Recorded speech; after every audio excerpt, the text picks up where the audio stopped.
Bueno familia, ¿cómo están? Espero que estén de lo mejor. Vamos a comenzar con esto que se llama Pongámonos de acuerdo.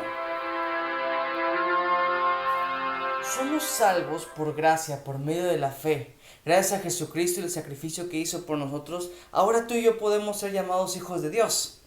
Y también ya vimos que somos libres de la condenación del pecado y de ser esclavos del pecado, ¿verdad? Ahora podemos ser libres y decirle que no a pecar. Bueno, ¿y ahora qué? ¿Eso es todo? ¿Será que ahí es donde se acaba la historia? No, de hecho ahí es solamente donde empieza esta historia. Ahora, para ser parte de la familia de nuestro Padre Celestial, debo estar en comunión con mis hermanos.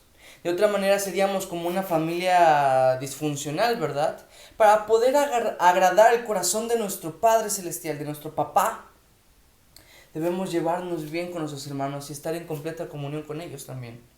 Dice la Biblia que cómo puedes amar a Dios a quien no has visto, pero no amar a tus hermanos a quien sí ves.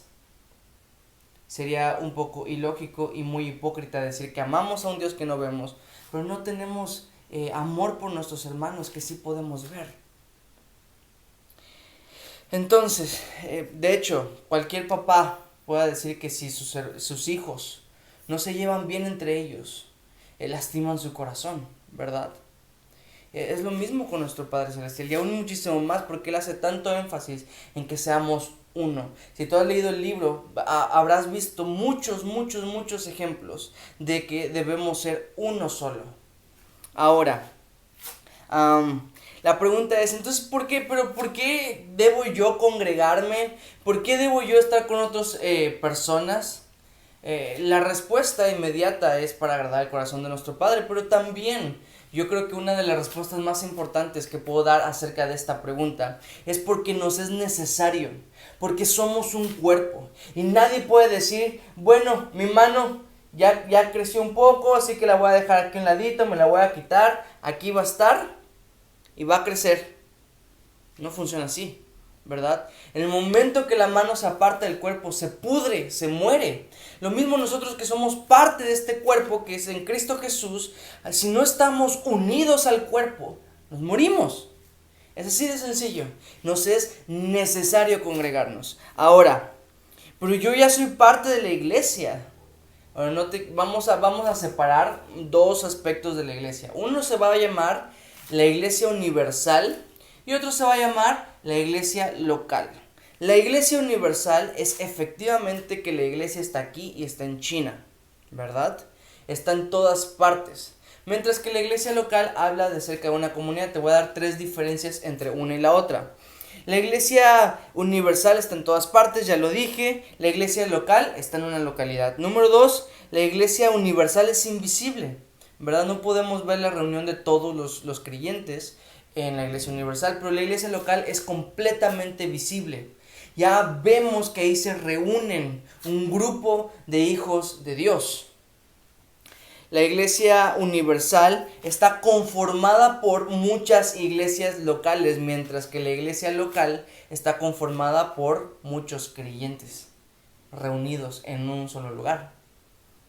Son muchas diferencias más probablemente, pero pienso que con esto tenemos para diferenciar de que, ok, soy parte de la iglesia local, pero también necesito ser parte activo de un cuerpo específico, un cuerpo local, una comunidad en la ciudad en donde me encuentro, una comunidad con un grupo específico de creyentes a los cuales pueda llamar yo incluso por su nombre, de los cuales yo pueda tener comunión. Y digo activa porque el miembro que está pasivo en el cuerpo sin hacer nada solo estorba, ¿verdad?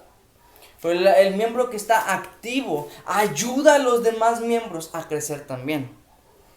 Cuando Pablo escribe en sus cartas, escribe a iglesias en cada comunidad, a los corintios, a los filipenses, a los efesios. No está hablando, no escribió Pablo chorrocientas cartas a la iglesia universal, no. Él escribió cartas a iglesias locales, específicas. Y como ese ejemplo de Pablo podemos encontrar muchísimos en la Biblia. Y de hecho te puse bastantes citas en el capítulo de Teocráticos en el libro. Ahora, ¿Podemos ver diferentes tipos de iglesias? Sí. Podemos ver una iglesia universal. Te voy a estar poniendo los versículos.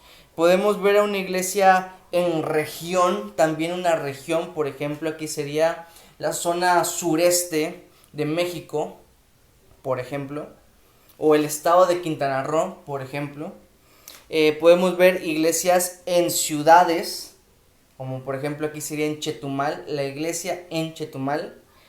Y también podemos ver iglesias en casa, que yo creo que esto lo vamos a hablar un poquito más en la clase. Pero hay iglesias que a pesar de que estaban en la misma comunidad, a pesar de que estaban en la misma ciudad, se reunían en diferentes casas. Por eso es que empezamos a hacer los grupos pequeños para cumplir esta parte. Ahora, ¿qué es la iglesia? La iglesia no es el edificio conformado por paredes, sino que la iglesia somos nosotros. Acuérdense muy bien, esto es muy importante. La iglesia no es que voy a ir a la iglesia el domingo, no.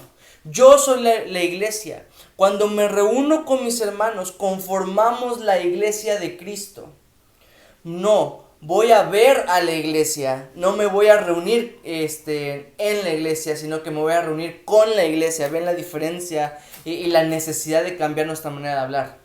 La iglesia no es esto. La iglesia somos nosotros. Ahora, ¿cómo elegir correctamente una comunidad local donde congregarme? Bueno, estos puntos que te voy a dar van a servir no nada más para la toma de decisión de qué lugar congregarte, sino que algunos de estos pueden servir incluso para toma de decisiones futuras, tuyas, personales. Vale. Número 1, con la guía del Espíritu Santo. Esto quiere decir a través de la oración. Necesitamos orar y pedirle dirección al Señor y que me diga, Señor, ¿dónde quieres tú que yo vaya? Número 2, con la guía de la palabra de Dios. Dice el Salmo 119, 105, lámparas a mis pies tu palabra alumbrará mi camino. Él está guiando, la palabra de Dios guía mi camino. Ahora, el lugar donde piensas congregarte, predica la palabra de Dios, la predica correctamente la palabra de Dios. Número 3, si hay una sana disciplina en las actividades espirituales. Esto es, en la oración, en la alabanza, en la visitación, en congregarse, en el liderazgo, en la enseñanza y aprendizaje. Porque a través de estas actividades espirituales es que nosotros crecemos. Sin estas actividades espirituales nosotros no podemos crecer. Y me voy a enfocar un poquito solamente en el aspecto del liderazgo, porque también se menciona en el capítulo. Hay un aspecto en el liderazgo que es meramente administrativo y hay un aspecto que es espiritual. El espiritual lo vamos a ver en el siguiente capítulo. Pero en el aspecto administrativo encontramos que las iglesias en la Biblia se conformaban por obispos y diáconos. No necesariamente los que administran, o sea, los que son líderes, como obispos y diáconos, tienen un rol espiritual.